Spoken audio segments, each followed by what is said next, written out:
കൂടുതൽ വരും ഈ അടുത്ത കാലത്തൊക്കെ. കാരണം ഇവരെ കമ്പൈൻ ലൈവ്, ടീം ലൈവ് അത് ഭയങ്കര വിസിബിൾ ആണ്. ചാനൽ വിസിബിൾ ആയിരുന്നു. അപ്പോഴാണ് ആ ഷെഡ് കേസും അടിപിടി പ്രശ്നങ്ങളൊക്കെ ഉണ്ടായത്.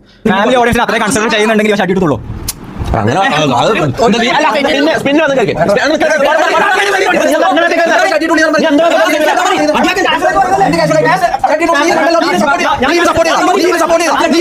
ഇത് ഇവരടക്കം കണ്ടുകൊടുക്കുമ്പോൾ ഞാൻ ചെയ്തത് ഇവിടെ മുതിർന്ന കല്യാണം കഴിഞ്ഞ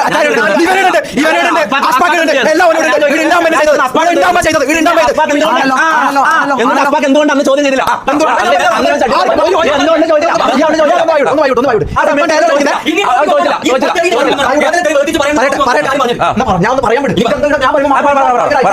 ഒന്ന് പറയട്ടെ ഒരു കാര്യം. ഞാൻ കളിക്കുന്ന സമയത്ത് കല്യാണം കഴിഞ്ഞ 10-40 വർഷമായ അച്ഛനോട് ഉണ്ടായിരുന്നു. സോഷ്യൽ റെസ്പോൺസിബിലിറ്റി ഉണ്ടായ വിക്കീറ്റൊക്കെ ഉണ്ടായിരുന്നു. നീ യാതൊരു ഉണ്ടായിരുന്നു. ഈ പറഞ്ഞ അസ്പാക്ക് ഇവന്റെ ഭാര്യ അണ്ണാക്കി പിരിവെട്ടിയാന്ന്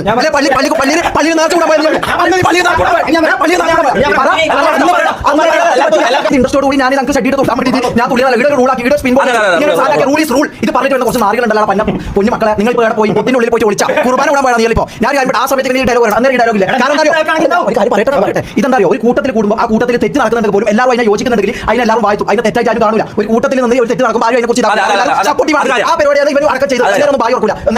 ഞാൻ ഒരു കാര്യം പറയട്ടെ, ഇതെന്താ സംഭവം നമുക്ക് മനസ്സിലാകുന്നില്ല. ഇതെന്താ സംഭവം നമുക്ക് മനസ്സിലായി. നമ്മൾ തമ്മിലൊരു ഇതുണ്ട്, ഇല്ലയെന്ന് ഞാൻ പറയുന്നില്ല, അത് കളവാണ്.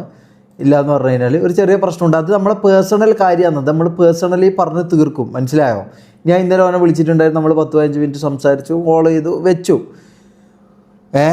അത് അങ്ങനെ വേറെ രീതിയിലേക്ക് കൊണ്ടുപോകാനുള്ള മാത്രം, അല്ലെങ്കിൽ ചിന്തിക്കുന്നത് മാത്രമായിട്ടുള്ളൊരു പ്രശ്നമല്ല. ഒരു പ്രശ്നമുണ്ട്, ഇല്ലയെന്ന് ഞാൻ പറയുന്നില്ല, അത് കളവാവും. ഒരു പ്രശ്നമുണ്ട്, അത് ഞാൻ പറഞ്ഞ് സോൾവ് ആയിക്കോ, നമ്മൾ പറഞ്ഞ് സോൾവ് ആക്കുന്നുണ്ട്. അത് പേഴ്സണൽ കാര്യം. അത് നിങ്ങളെ ഇതുമായിട്ടോ നിങ്ങൾ ചിന്തിക്കുന്ന ഇതൊന്നായിട്ടോ ഒരു ബന്ധമില്ലാത്ത സംഭവമാണ്.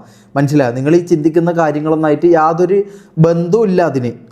അത് വേറെ, അത് നമ്മൾ തമ്മിലുള്ള ഇതാണ്. അത് നമ്മളൊരു 2 കൊല്ലത്തിൻ്റെ ഇടയ്ക്ക് നമ്മളെങ്ങനെയും ആകുന്നതാണ്. ഞാൻ ഓനും എങ്ങനെയും ഇടക്കിടക്ക് അങ്ങനെ അടിയാകുന്നതാണ്. അത് നമ്മൾ പണ്ട് മുതലേ അങ്ങനെ തന്നെ അടിയാവും, ഇതാവും, ഇനി ഒരിക്കലും ഇതാവില്ല. അങ്ങനെ നമ്മളങ്ങനെ ഇതാക്കും. പിന്നെയും കുറച്ച് കഴിഞ്ഞാൽ നമ്മൾ ചക്കരിയും കൊപ്പരിയാവും. അങ്ങനെ ഉള്ളതാണ് അത്.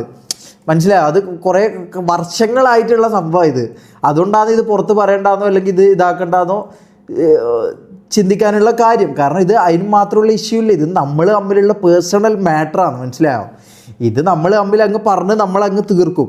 ഇതിലങ്ങനെ വേറെ എന്താ പറയുക, പുറത്ത് ഒരു തേർഡ് പാർട്ടീൻ്റെ ആവശ്യം ഇതിൽ വരുന്നില്ല. മനസ്സിലായോ? ഇതിലൊരു മൂന്നാമതൊരാൾ വേണ്ട. ഇത് തീർക്കാനോ ഇത് പറയാനോ മൂന്നാമതൊരാളെ വേണമെന്ന് നമുക്ക് തോന്നുന്നില്ല. കാരണം ഞാനും എൻ്റെ ഫ്രണ്ടുമായിട്ടുള്ള ഒരു പ്രശ്നം തീർക്കാൻ വേണ്ടിയിട്ട് ഇതിന് മൂന്നാമതൊരാളെ വലിച്ചിടണമെന്ന് നമുക്ക് തോന്നുന്നില്ല. ഇത് ഞാനും ഓനും കൂടി പറഞ്ഞ് നമ്മൾ തീർത്തോളാം. മനസ്സിലായോ? ഇത് വേറെ മൂന്നാമതൊരാളെ ഇത് ഇവിടെ എടുക്കുന്നില്ല. ഓക്കെ, ഞാൻ ഇത്